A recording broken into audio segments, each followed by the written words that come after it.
It's Monday, 24th of the 5th, 2010. Today I'm going to interview Sally. Her maiden name was Bull, it's now Mrs. Robinson, and she lives in Spencer Avenue. What is your date of birth, Sally? 6/9/28. 6th of September 1928. 28. So how old does that make you? 82 this year. 82. Here it may. Getting old. Now then, I'm from the Heritage Group, but we're not all solely to do with the military side. Have you booked any memories you have of military people or the years? Yeah. Have you any good memories, Sally? Well, I'll just say this, the Canadians arrived in March 1944. There were lots and lots of men under canvas in Nornby Park. We were young and had never seen anyone of a different race, and word went around that there was Red Indians among them. So we went on our bikes to find them.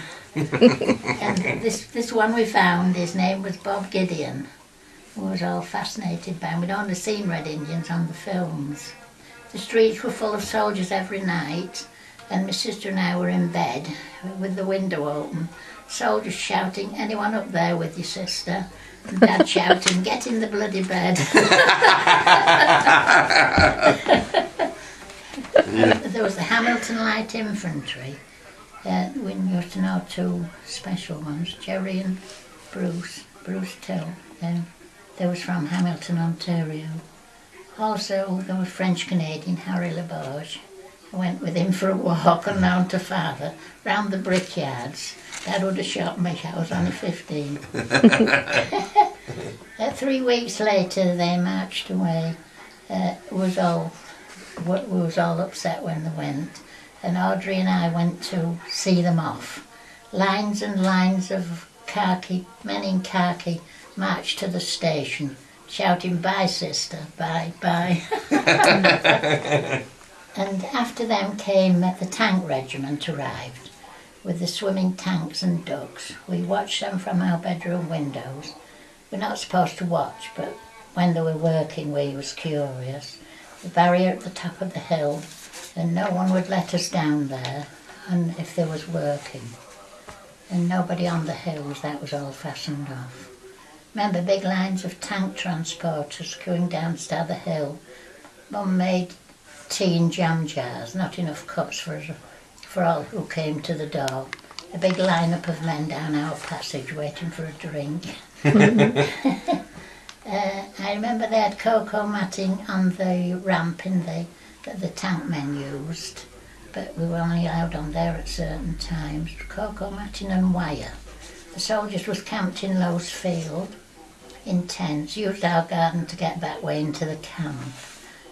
Rob Drummond and Beercock from Leeds. Rob Drummond was Highland Light Infantry. Beercock was the same. And they wore the kilts. And one weekend, a swingboat man came and put 3 swingboats up on the green in front of the pub.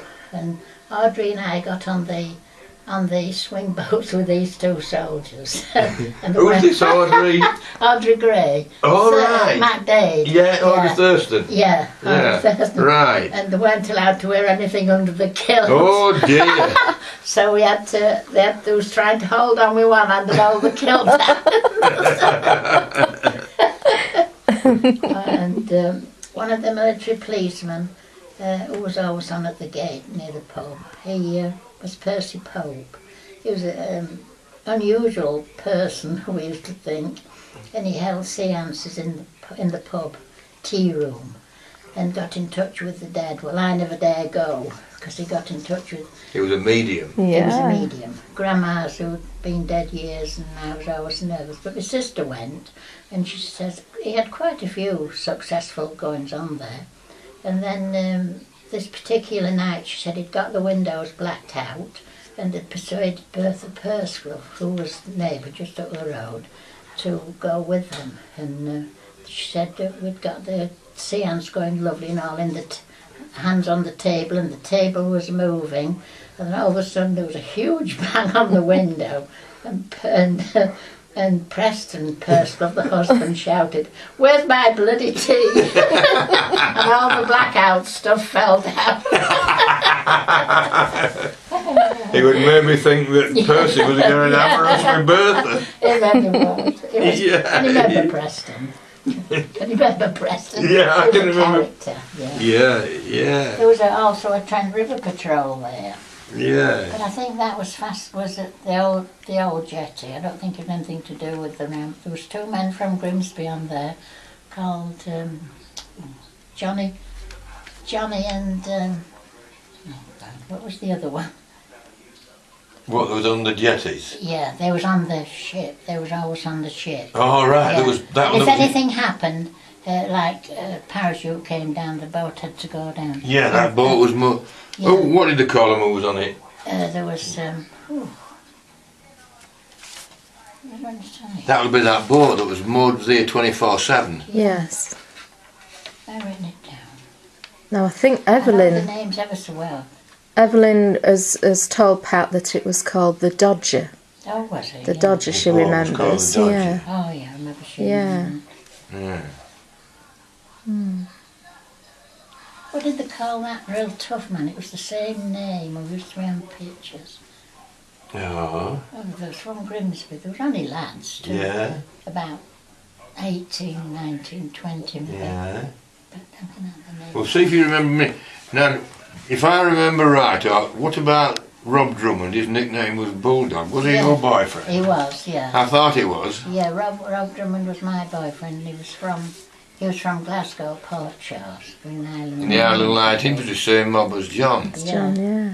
yeah, he was in there. He used to give me little notes to take to Sally, love letters there was actually. And he had a dog, Pete, and he Yeah. was the emblem for that army.